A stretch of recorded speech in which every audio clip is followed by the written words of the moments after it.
Hello everyone and welcome to the Bearded Geeks, the weekly grab bag of topics covering movies, comics, video games and TV.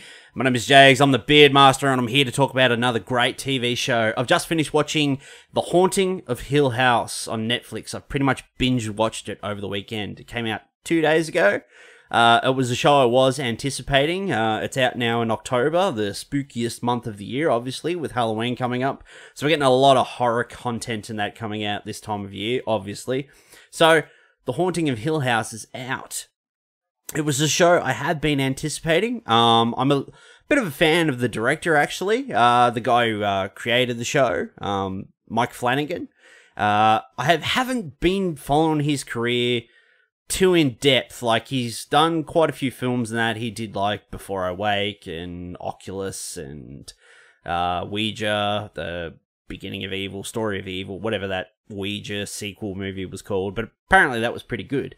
But his last two films which he's done, I've been quite a big fan of. So Hush on Netflix, which actually starred his wife, Kate Siegel. It's a home invasion movie, but Kate Siegel plays a writer who lives in like this secluded little house, but she's deaf, and there's this guy, serial killer type. He kind of comes around to her house or whatever, and he sees her, and then it's kind of like this life and death invasion serial killer movie, but she's deaf, so it's kind of a spin on the home invasion genre. And I'm not sure if it came out. It might have been earlier this year. I think it was earlier this year. Gerald's Game hit on Netflix. It was a Stephen King adaptation of the book Gerald's Game. And it was quite good. It's a low-key little film, pretty much contained to one set pretty much the whole time, because the main character in the film, she's handcuffed to a bed. So it's pretty much the entire movie is just with her in this bedroom while she's handcuffed to that bed. Now, they were both really great films. I actually really enjoyed them. And then last year, when I found out that Mike Flanagan was going to adapt The Haunting of Hill House, the book based on, written by Shirley Jackson, was published in 1959. It's been adapted a few other times in movies. Any of you listeners probably know it was adapted in the late 90s.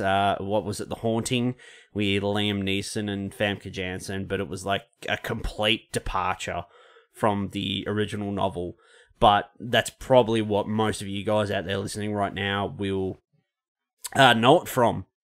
So I was excited. I liked the guy's last two movies, and I thought, you know, another horror title for him to work on. He may do great guns with this. So it landed day before yesterday, night before last, and I started watching it, and I thought, I got home, I was going to have some lunch, and I thought, oh, The Haunting of Hill House was on. Perhaps I'll just watch an episode while I sit down and eat my lunch. And I watched one episode, and then one episode turned into 4 episodes, and I could have just as easily sat there and watched all 10, but I thought, no, I better go out.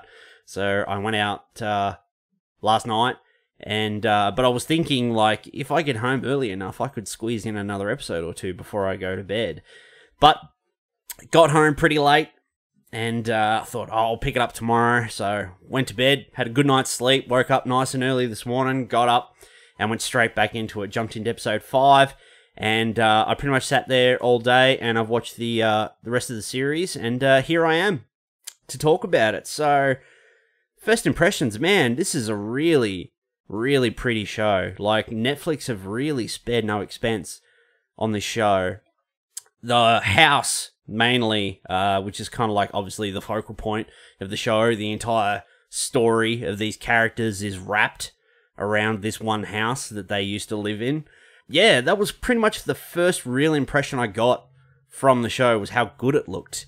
And it does look expensive, but probably not as expensive as you may have thought. I imagine, like, big sets like these, they probably cost a pretty penny to build.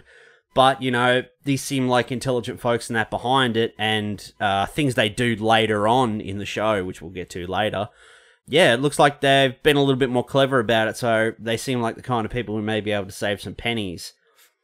Now, I will say before we really get into it, am I going to do spoilers? I don't think so. I think I'm just going to try to describe it as best I can. We'll just talk about it and I'll give my thoughts and stuff, but I don't really want to go into spoilers because this is the kind of show that I just want someone to go out and watch, you know, without having to, you know, I don't want to ruin it for anyone. I want you to just go out and experience it. There may be one or two tiny little things that I will bring up, mainly just in regard to like filmmaking and kind of like maybe like the haunting kind of stuff, that side of it, the supernatural kind of side, but I'm not really going to ruin any plot. So I'm not going to do that for you guys today. So don't worry. We're going to go pretty much spoiler free. So what's this show about? Well, the story is it's about the Crane family. So there's the parents and the 5 children. And they're, the parents are like house flippers. So, you know, they'll buy a house, you know, on the cheap. They'll do it up, you know, for a couple of months. And then they'll turn around and sell it at a profit. And then they'll move on to the next house, buy a more expensive house, do that up. You know, they're flippers. So that's pretty much what they do. So they only really ever live, you know, at a house for a couple of months at a time, you know, aside from when the kids and that have to go to school. So I imagine they probably do this like once a year. So, you know, they'll buy a house, you know, before the summer, and then during the summer they'll go in there and they'll do it all up, you know, so they can keep an eye on the kids and stuff. The kids are around and they don't have to worry about ferrying them off to school and everything. And then they turn around and flip it by, you know, the end of the summer. And so it's a couple of months turnaround they always look at. So they've bought this house, Hill House. You know, it's this gigantic friggin' mansion with that's like 3 stories. It has X amount of bedrooms, kitchen. It's in the smack bang in the middle of the woods in Boston, Massachusetts. So it's a beautiful, beautiful house. Very scary too, as well. So this family are in this house and the parents are here and they're going to do it up and flip it. But living in this house, lots of, as you can imagine, weird stuff starts to happen. Spooky stuff starts to happen. People start to see things at night in the house, you know, or are woken up during the night. They hear noises, you know, they hear dogs barking outside. But there are no dogs anywhere. You know, we've never seen dogs on the property. So they can't be, you couldn't have heard barking. It's that's odd. That's strange. So it's about this family that live in this house and weird things starts to happen, and then a lot of really bad things happen. But the show is based kind of in that period and 20 years later. So when all the kids are grown up, you know, they're all adults and that now, and they kind of look back on those times and how everything's affected them. You know, all the things they went through in that house, because they don't end up staying there. They end up leaving abruptly, as you can imagine, as you do in these horror haunted house shows and films and such. So it's kind of like it's kind of set up like Lost. So the first few episodes are about each of the individual children. So there are 5 kids and the episodes start kind of like in order of birth. So the first episode is mainly centered around the eldest child, Stephen, and then it goes from there. So the second episode's about Shirley, and then it goes on until you get to the end of the 5th episode, which is about the 5th child. But yeah, it's kind of like Lost. So it'll be set during the current day, and then it'll flash back to when they were kids and the things that happened in the house, and it'll kind of jump back and forward. It'll bounce around kind of time and that as well. So things will happen, and then, you know, that tiny story thread will pick up a bit later on, like 3 or 4 episodes later. You'll be like, oh, that's why that happened at that part. That explains that bit. But it's very well done. It's a very well done show. It looks great. It's pretty easy to follow. Like, it's not too hard for you to wrap your head around. It's not as heavy as Lost was. You know, you kind of, well, for lack of a better word, you don't get lost, you know, while you're watching it. But yeah, it's quite good. It's quite good. The characters in the show, we've got obviously the parents. When we flash back to when they were living in the house, when they were living in Hill House, we've got the parents. So we've got Henry Thomas, who's obviously famous from E.T., whatever his name was, the kid he played in E.T.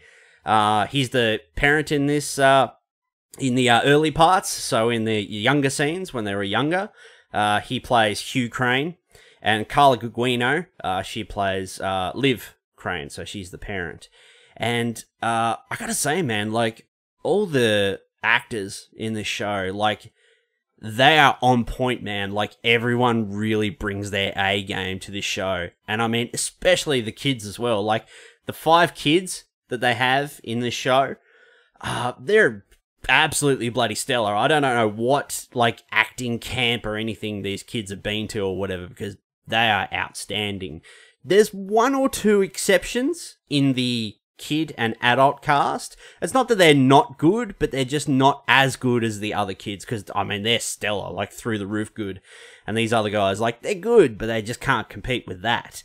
And the character I probably mainly focus on is Steven, the child actor, and also, I don't know how to pronounce his name because he's got like a Dutch name. It's like Michiel Huisman or whatever. He plays Dario Naharis in Game of Thrones. He plays Steven, like the elder version, the grown-up, the adult version of Steven. And I feel like he's kind of like, everyone does a great job. Like, they're all outstanding through the roof. A-grade performances, like, you just totally engaged the whole time, and he does a really great job as well, but he's kind of like the lower scale, so he's not a shit actor or anything, but everyone else, they're just A triple plus bloody talent. I mean, they are fantastic, like, in this show. Like, all performances are so damn good, man. Like, they are so good, especially in the adult cast. Shirley, Elizabeth Reeser, who plays the adult Shirley, she's fantastic. She's cold and complex, and the range of emotions and that these people have to go through because of what happened in their childhoods, you know, like all the things they went through, they're all affected by it. They're all scarred. They're all damaged in their own way. But Elizabeth Reeser is definitely one of the standout adults in the cast of the kids. Oliver Jackson-Cohen, who plays Luke, who's the second youngest. He plays a twin with Nell. So Luke and Nell are twins in the show. They share a bedroom when they're kids, and they have like a bit of a twin thing going on, you know. They say, oh, you know, if one twin smashes their hand in the door, the other twin feels it, you know, like their hand starts to hurt or something like that. They kind of have like this twin connection. So Eleanor, who she just goes by Nell in this, played by Victoria Pedretti, she's fantastic as well. Like, she is probably the person in the show who has had the most difficulty with what happened to them at Hill House. She's the one who, because she was the youngest, obviously, when it was happened, so she's the one who's been the most affected by all the haunting and the spooky stuff, and them having to leave abruptly, and what's happened to their family since. But, yeah, she's not the only one. Like, Timothy Hutton, Academy Award winner Timothy Hutton, he plays the elder Hugh Crane. So he plays the current day Hugh Crane, the 20 years later. He's great, too. He's very subdued and that as well. Like, he never raises his voice. He's very calm. And I think that just plays into the character and that as well. Like, Henry Thomas and Timothy Hutton, they're the character of Hugh. They've just played him. He's very calm. He's very understanding. I think the only time that character ever gets angry or whatever is from Henry Thomas. Like, in the earlier scenes, you know, he accidentally hurts his hand, or, you know, something happens, he drops an F-bomb or something like that. But he's very, very kind, very gentle character, very loving father. But, man, it is hard to talk about these things without doing spoilers, hey? Anyway, we'll keep going. So, yeah, everyone brings their A game, like, in the show. Especially the kids. Like, they're all so good, man. They're all fantastic. Like, when they're on, man, you just can't, like, take your eyes off them. They're so bloody good. But, yeah, every character in this show, they've all got something to do. They're all very well-written, very fully realised characters, which is an absolute positive for this show. Because, you know, you watch a lot of these kind of ensemble shows, and there's always someone who kind of, there's a character that falls to the wayside a bit, or doesn't get as much development as anyone else, or, you know, they kind of, like, yeah, don't get as many scenes or anything like that. But everyone kind of gets their own time to shine. And you find out enough about everyone. You follow them as their kids. You follow them as current day adults. You even flash back to, you know, a year or two earlier when they were adults. And you follow them there as well. So you get fully realised, well-rounded characters all around, which is an absolute A-grade plus to the show, and really, really goddamn adds to it. Because, you know, if you can't get invested in these characters, it makes the show hard to watch. if we got characters that we're totally invested in and that we root for the whole time, it's just so much easier for me to watch. And I guess that's probably another reason why I didn't want to stop watching, because I was so invested in these characters and in the story. I just wanted to keep going. And that's one thing that I really loved about this show. The visuals, like I said earlier, the set design in this show is goddamn stupendous. Like, it really is. I mean, Hill House itself is absolutely beautiful and intricate in so many ways. Like, you could... Just the interior of the house, I mean, you get around, there are like marble statues and shit. It looks like a Greek kind of pantheon in one room. And then you go around a corner and you're in like an old-timey kitchen. And there's like old-timey like washing machine or shit like that everywhere. Because this house is, it's 100 years old, I think, when they first move into it. In the past scenes. So it's still, the house still looks relatively well. It's it's been around, but it's not like dilapidated or anything. The roof's not caving in. It's not like Crimson Peak, where they get to the manor and the roof's caved in from all the water damage and all that sort of stuff, and everything's just wet and horrible. It's still a very nice house, but these folks move in and they're gonna do it up and they're gonna flip it for even more money. And they're going to get rich off of it, and then they're going to go and build their forever home, because that's the end goal. But, man, like, you go through this house, and props to the bloody set designers and that, because this house is goddamn beautiful, man, and terrifying. Ominous, like, even just, like, little shit, like door handles, and trimmings around doors, very simple things, windows, window designs, even the rugs and the carpet and stuff, it all adds and it all blends together and it makes it something really special. And this is what, it's something like that, something like this, like detail and attention and really beautiful set design that, it's made this like a top tier Netflix show. I mean, because you watch other Netflix shows, they're kind of a little bit more based in reality. Something like like a Marvel TV show or something like that. It's based in New York, so they're pretty much just always filming on the streets, They never really have to build any sets. We may have to build Jessica Jones's apartment and her office and stuff, or we may have to build this other thing, but this, like, set is just completely built, because you spend half the show in this house. So, it really has to be something special, and it is.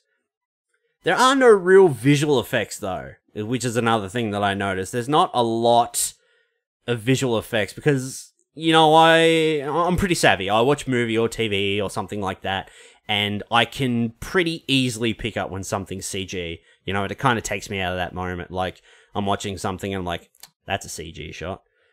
I watched a movie on Netflix yesterday morning, Apostle, which is a new Netflix film that was out same day as Haunting of Hill House. It was a movie I've been looking forward to, so I watched that first thing in the morning before I started watching Hill House. And the very first shot, like, in the movie is, like, of a train, like, coming down a train track. And you have the camera, like, zipping over this river, because the train's about to go over a bridge. And I'm just watching it, and I'm just like, that's a drone shot.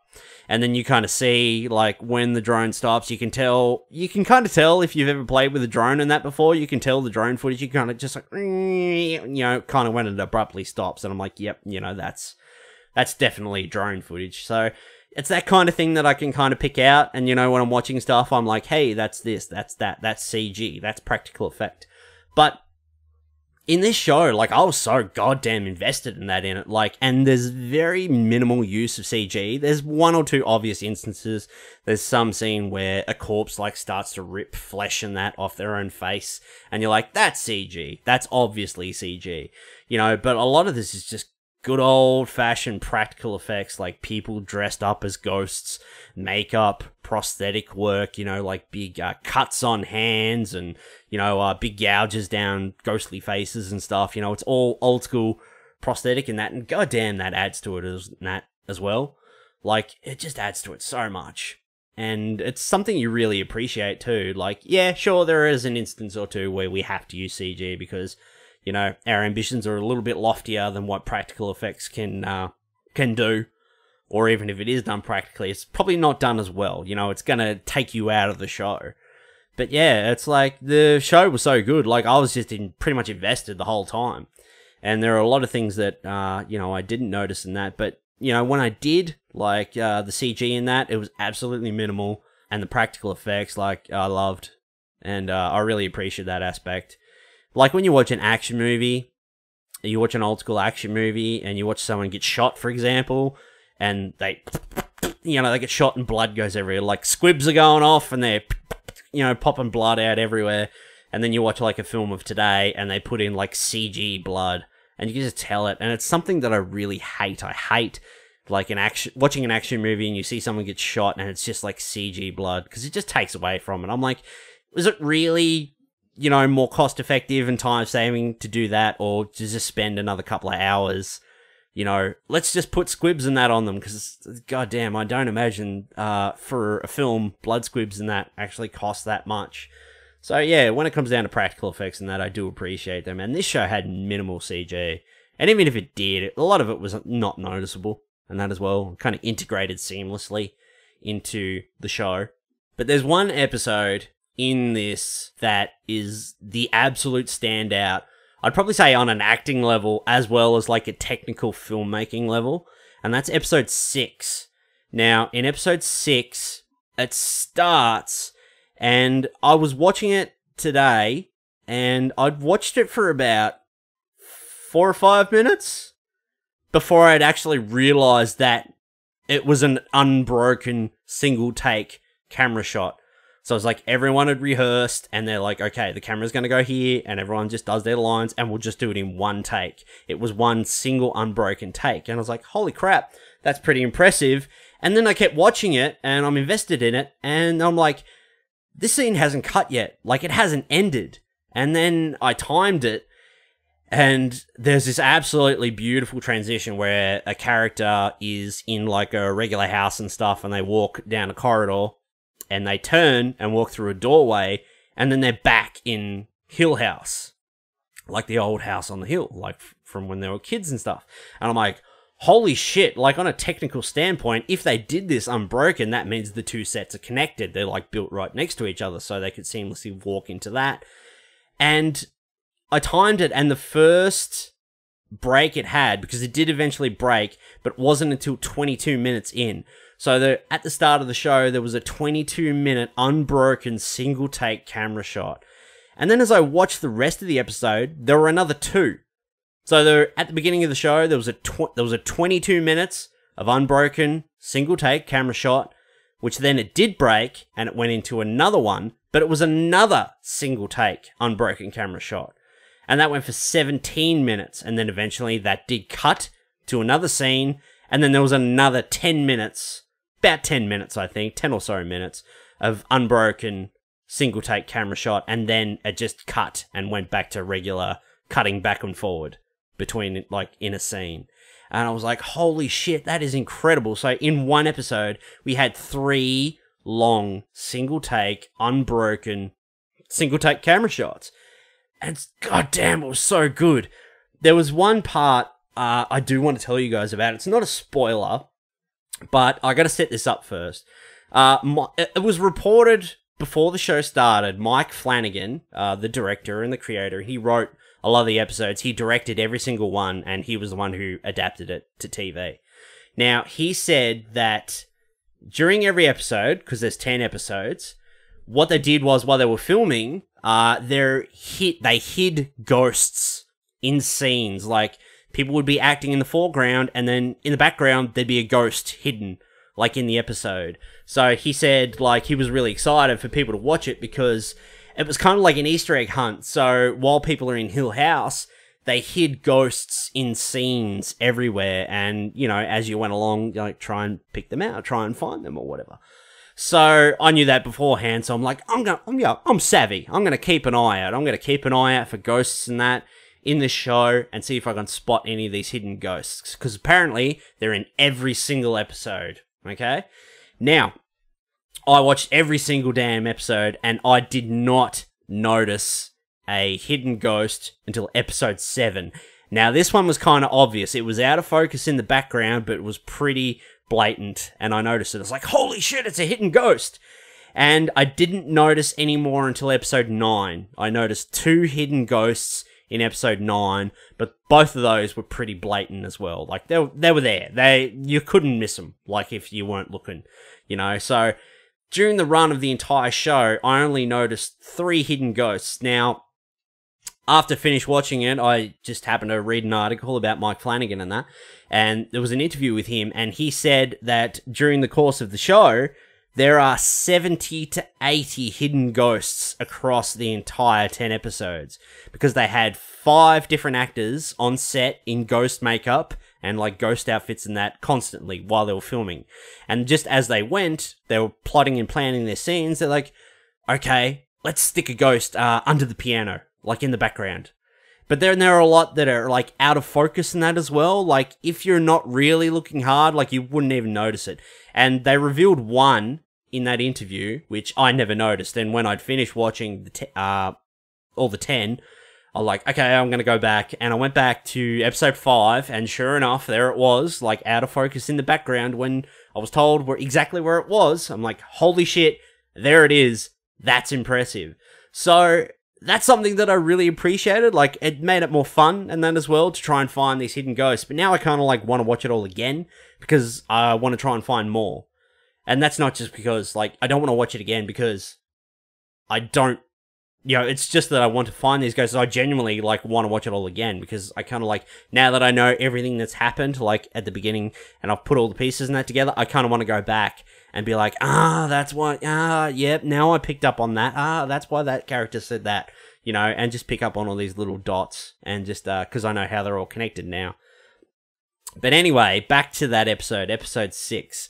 So there's all these little things that are hidden in these episodes, but there was one particular thing I think I like subconsciously noticed.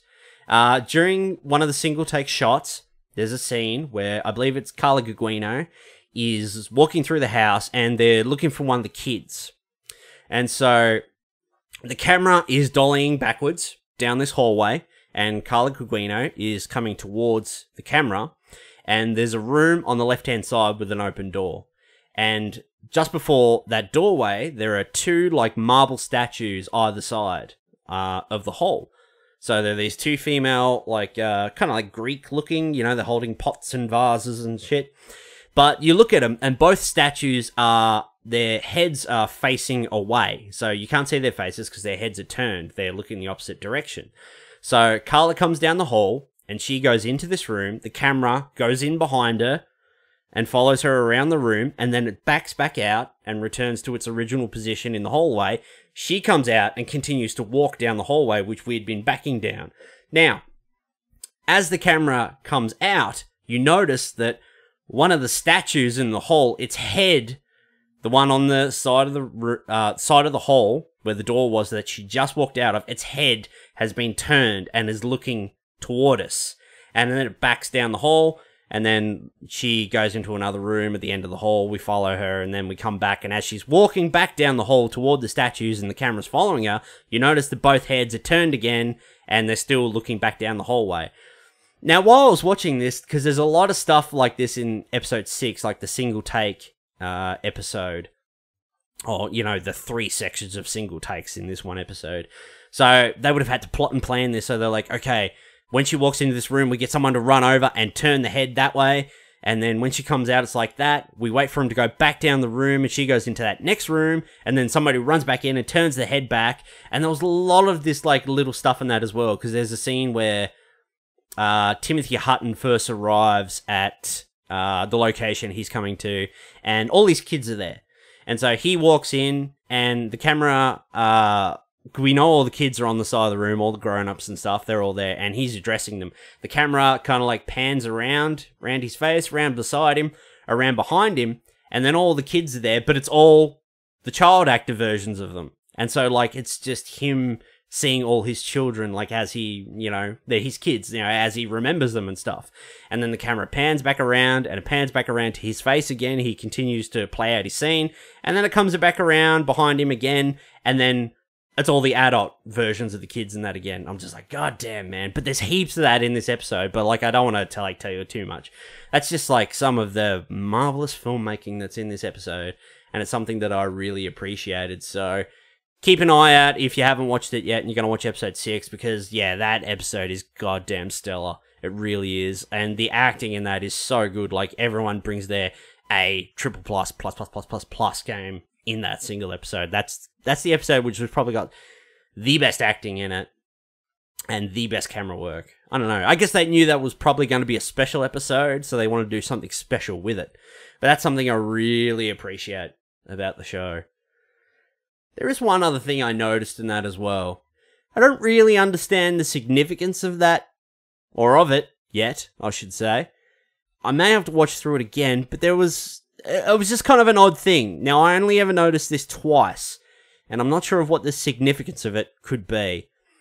But in episodes 8 and episodes 10, there are scenes playing out. So a character comes in, and they're having a conversation with someone else, and there's dialogue back and forth. So, you know, it cuts from the first person to the second, back to the first, back to the second for a line of dialogue.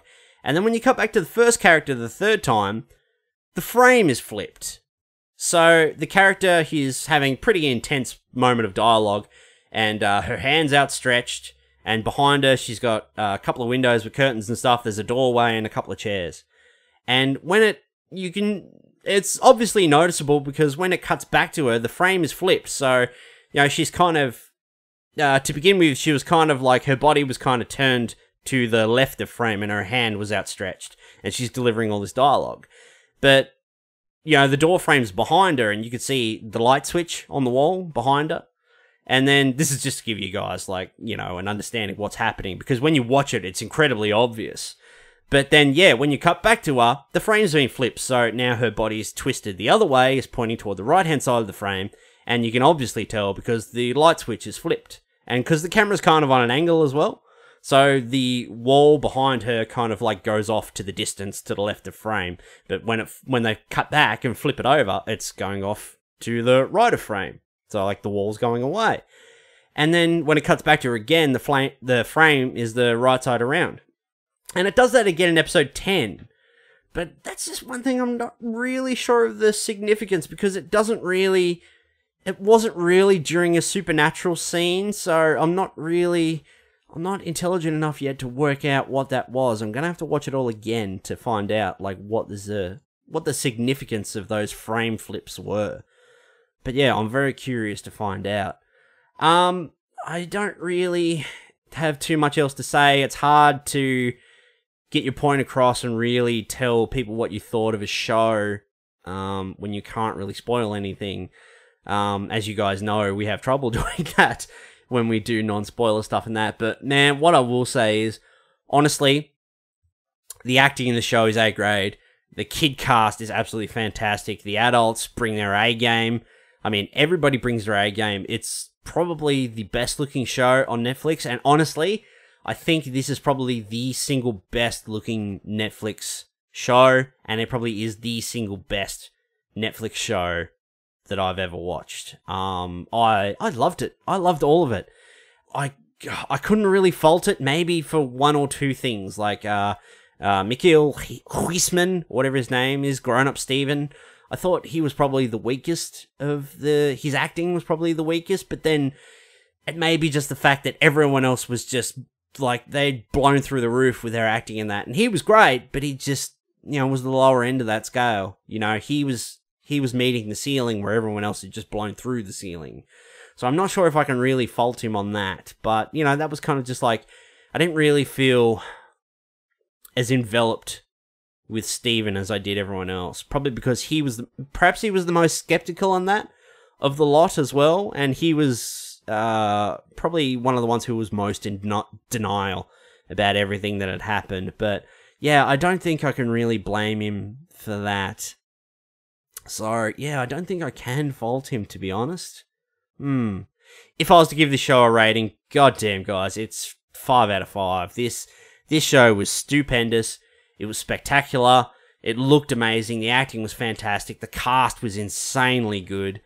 I mean, everything about it was good. It was totally engaging. It was so well put together. It was like an episode of Lost. It was jumping back here, jump back between the present and the past, and then let's link things together, you know, in those episodes. But it wasn't just that. Like, an event would happen in one episode, and then you didn't think much of it. Like, oh, that was kind of odd. And then later back, 4 or 5 episodes later, they call back to it, and they show you that scene from the other side of the door, you know?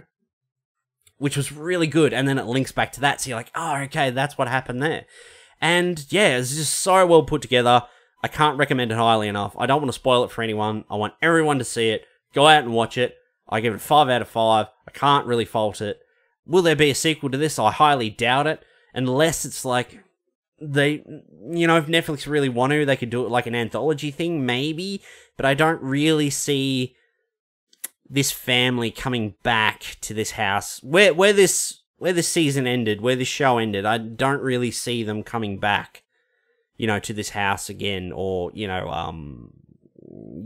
continuing any further for this group of people. Maybe someone else.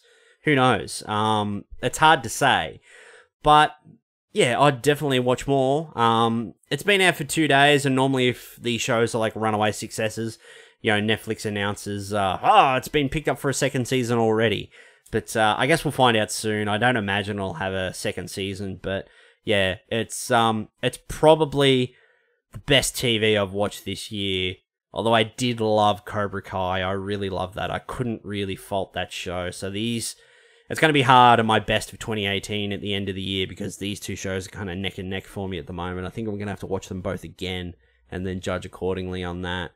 But yeah, The Haunting of Hill House, 5 out of 5. Can't really fault it. It looks fantastic. The color palette's amazing. It's very lots of blues, and it's very subdued, and the acting's fantastic. And yeah, I can't fault it. Go out and watch it. 5 out of 5 from me, Jags, the Beardmaster. You'll love it, I guarantee.